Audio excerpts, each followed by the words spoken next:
बिस्मिल्लाहिर्रहमानिर्रहीम। अस्सलाम वालेकुम व्यूअर्स, मैं मिसेस इफ्तिखार और आप देख रहे हैं यूट्यूब चैनल हाफा किचन बाय मिसेस इफ्तिखार।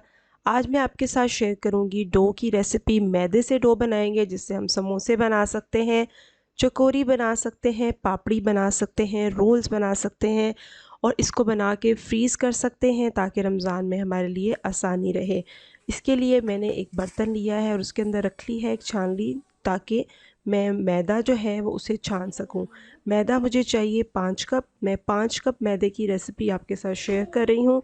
ये 1 kg से थोड़ा ज़्यादा था और 5 कप मैदा है। मयरिंग कप के साथ मैंने इसको मयर किया है। 5 कप मैदा लेंगे और इसको गूंद के रख लेंगे फ्रीज़र में।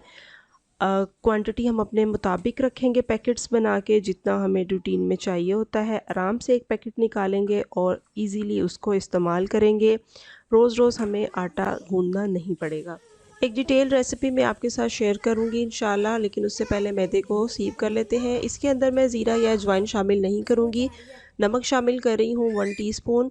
ज़ीरा अजवाइन इसलिए शामिल नहीं करी क्योंकि हमें ये डिफरेंट पर्पज़ के लिए इस्तेमाल करना है। और घी है मेरे पास 10 टेबलस्पून बनास्पति घी है। इसका बहुत अहम रोल है इस रेसिपी में। इसको ठीक से मैयर करके डालेंगे। टेबल स्पून से मैंने इसको मैयर किया है। चलते हैं आज की अच्छी बात की तरफ। नबी करीम सल्लल्लाहु अलैहि वसल्लम ने फरमाया, अज़ान और इकामत के दरमियान दुआएं रद्द नहीं होती, लिहाजा दुआ मांगा करो। अल्लाह ताला हमें भरपूर दुआएं करने की तौफीक अता फरमाए और हमारी दुआओं को कबूलियत का दर्जा अता फरमाए।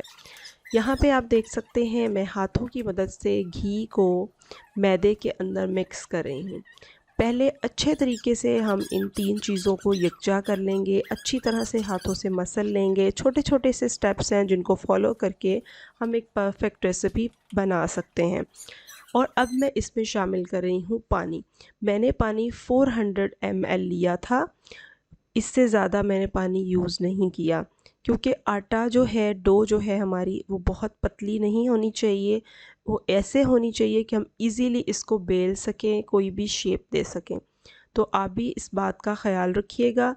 पानी आपने बहुत एहतियात से इस्तेमाल करना है इसको गूंदते वक्त। एक दफ़ा इसको अच्छी तरह से गूंदने के बाद मैं गीले रुमाल के अंदर इसको रैप करके छोड़ दूंगी। उसके बाद 20 मिनट के बाद मैंने इसे दोबारा चेक किया।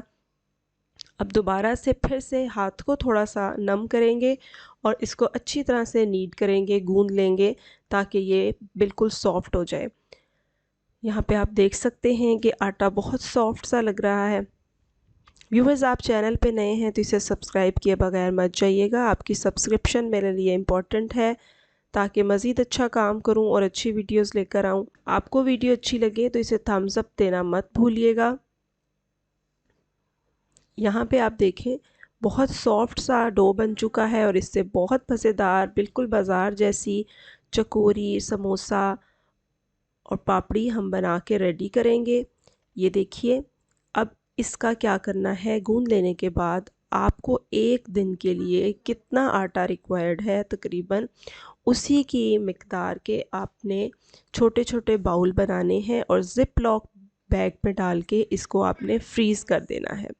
मैंने ज़िप लॉक बैग को एक दफ़ा पानी से खंगाल लिया है और फिर इसके अंदर डाल के मैं इसे लॉक करूँगी और फ्रीज़ कर दूँगी। इसी तरह के बैग्स बनाइए और फ्रीज़ कर दीजिए, आपको इस्तेमाल करने में बहुत आसानी होगी इंशाअल्लाह। तो व्यूवर्स, ये थी मेरी आज की रेसिपी। उम्मीद करती हूँ आपको पसंद आई। ज़िंदगी रही तो फिर मिलेंगे एक नई रेसिपी के साथ। तब तक के लिए अपना बहुत ख्याल रखिए, दुआओं में याद रखिए। Thank you for watching my channel. Have a good day. Allah हाफिज़।